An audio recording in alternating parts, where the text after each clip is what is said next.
Hey guys, welcome back to the Midwest Fantasy Football League Week 2. Had a lot of positive feedback from last week, so I figured I'd keep going with these. I took a lot better notes this time, so hopefully I'll have a lot easier time recording these and cutting them and uploading them to YouTube. This week's top score was myself, which was a nice change. It's been a while since I've had that, a couple seasons it seems like. I took down Jason this week, 135 to 90, 89.44 to be exact. I had a really good performance this week from my team in general. I really didn't have any stud go off so much as just my entire team went off. I had 8 out of 9 starters, all managed to score double digits, and 6 out of my 7 offensive players all managed to score touchdowns with the exception of A.J. Green.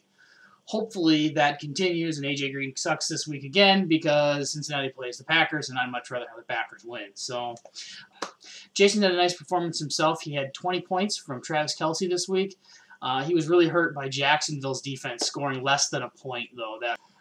This week's big blowout game was down goes Teddy taking down Saved by the Bell Brandon. The margin of victory was 52.88 points, 115 to 62. The Teddies this week got a huge game out of C.J. Anderson, who put up 32 points this week. Also, we got a great couple games from Aaron Rodgers and Davante Adams, combining for almost 40 points. You know, Lee, with you being a Vikings fan, you better hope the Packers don't finally carry you to making some money in this league, or you're never going to hear the end of it.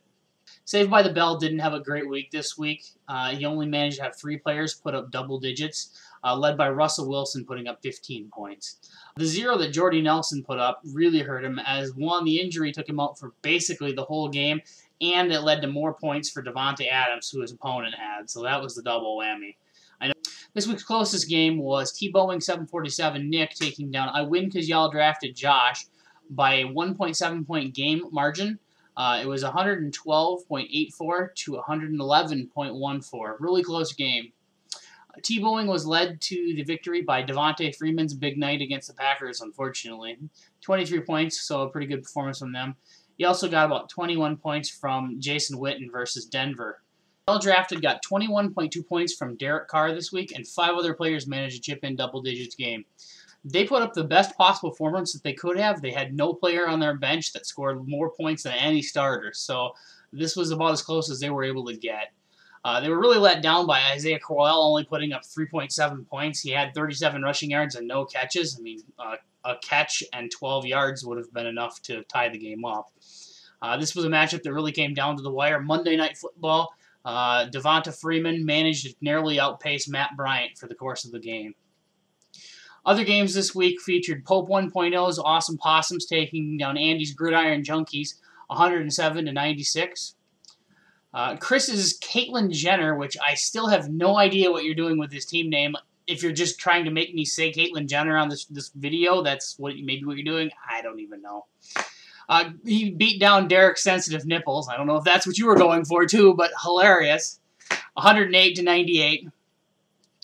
Dak Deuce Drew maintained his grip on first place, taking down the second coming Pope 2.0, 98 to 77, and dropping Pope 2.0 to an 0-2 record on the season. Forgot to do this section last week, but I wanted to do notable waiver wire ads every week just to kind of make fun of terrible picks, in my opinion, and kind of highlight things like that, a.k.a. just basically talk about players that are hot at the moment. This week's main man that everybody was after was J.J. Nelson. He only had 3 players after his services this week, but it did cost Chris $28, so a decent chunk of his change. Chris outbid Brandon and Pope 1.0 for his services this week. Other popular waiver wire claims this week were Hunter Henry, Trevor Siemian, and Rashard Higgins, who I had to look up to who that actually was.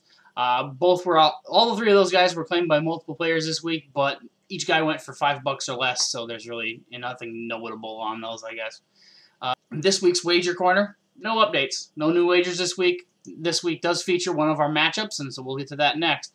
In this week's matchups, we have Scott versus Nick, so we have our annual wager when we play each other that we'll be wagering Buffalo Wild Wings to the winner.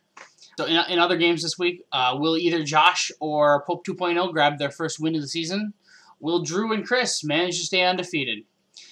Who knows? Tune in next week to find out. Or, you could just check the app over the weekend when scores are updating. That would always work too.